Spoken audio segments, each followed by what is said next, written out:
নমস্কার, মহাকাল চ্যানেলের আরেকটি নতুন গল্পে আপনাদের স্বাগত। বৈষ্ণব ধর্ম সাম্প্রদায়িকতা ও সর্বধর্ম সমন্বয় নিয়ে ঠাকুর আলোচনা করছেন এবং শিক্ষা দিচ্ছেন। ঠাকুর বলছেন, আন্তরিক হলে সব ধর্মের ভিতর দিয়েই ঈশ্বরকে পাওয়া যায়। বৈষ্ণবেরাও ঈশ্বরকে পাবে, শাক্তরাও পাবে, বেদান্তবাদীরাও পাবে, ব্রহ্মজ্ঞানীরাও পাবে, আবার মুসলমান, খ্রিস্টান এরাও পাবে। আন্তরিক হলে সবাই পাবে। কেউ কেউ ঝগড়া করে বসে। তারা বলে, আমাদের শ্রীকৃষ্ণকে না ভজলে কিছুই হবে না, কি আমাদের মা কালীকে না ভজলে কিছুই হবে না, আমাদের খ্রিস্টান ধর্মকে না মানলে কিছুই হবে না।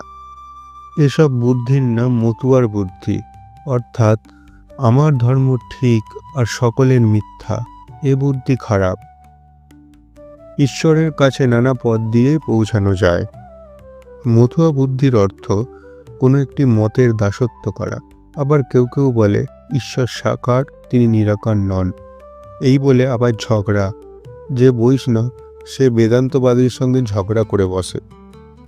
যদি ঈশ্বর সাক্ষাৎ দর্শন হয় তাহলে ঠিক বলা যায়। যে দর্শন করেছে সে ঠিক জানে ঈশ্বর সাকার আবার নিরাকার। আরও তিনি কত কি হয়ে আছেন তা বলা যায় না। কতগুলো কানা একটা হাতির কাছে এসে পড়েছিল। একজন লোক বলে দিল, এ জানোয়ারটির নাম হাতি। তখন কানাদের জিজ্ঞেস করা হলো, হাতি কী রকম? তারা হাতির গা স্পর্শ করতে লাগলো। একজন বললে, হাতি একটি থামের মতো। সে কানাটি কেবল হাতির পা স্পর্শ করেছিল। আর একজন বললে, হাতি একটা কুলোর মতো। সে কেবল হাতির কান স্পর্শ করেছিল। এই রকম যারা সুরে কি পেটে হাত দিয়ে দেখেছিল তারা নানা প্রকার বলতে লাগলো। তেমনি ঈশ্বর সম্বন্ধে যে যতটুকু দেখেছে সে মনে করে ঈশ্বর তেমনই, আর কিছুই নয়। একজন লোক বাচ্চা থেকে ফিরে এসে বললে, গাছতলায় একটি সুন্দর লাল গিরগিটি দেখে এলুম। আর একজন বললে, আমি তোমার আগে সেই গাছতলায় গেছিলাম। লাল কেন হবে, সে সবুজ, আমি সচক্ষে দেখেছি। আর একজন বললে, ও আমিও তো বেশ জানি, তোমাদের আগে গেছিলাম, সে গিরগিটিটা আমিও দেখেছি। সে লালও নয়, সবুজও নয়, স্বচক্ষে দেখেছি, সে নীল। আরও দুজন, তারা বলল হলদে, পাঁচটে, নানা রং। শেষে ঝগড়া করে বেঁধে গেল। সকলে জানে আমি যা দেখছি তাই ঠিক।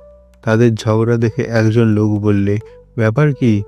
যখন সব পরণ শুনলে তখন বললে, আমি ওই গাছতলায় থাকি আর ওই জানোয়ারটাকে আমি চিনি। তোমরা যা দেখেছ তা সবই সত্যি। ও গিরগিটি, কখনো সবুজ, কখনো নীল, এইরূপ নানা রং হয়। আবার কখনো দেখি কোনো রঙই নাই, অর্থাৎ নির্গুণ। ঠাকুর জীবনের এক সহজ সত্যকে কত সহজ ব্যাখ্যার মাধ্যমে বুঝিয়ে দিলেন, কত সহজ উদাহরণ।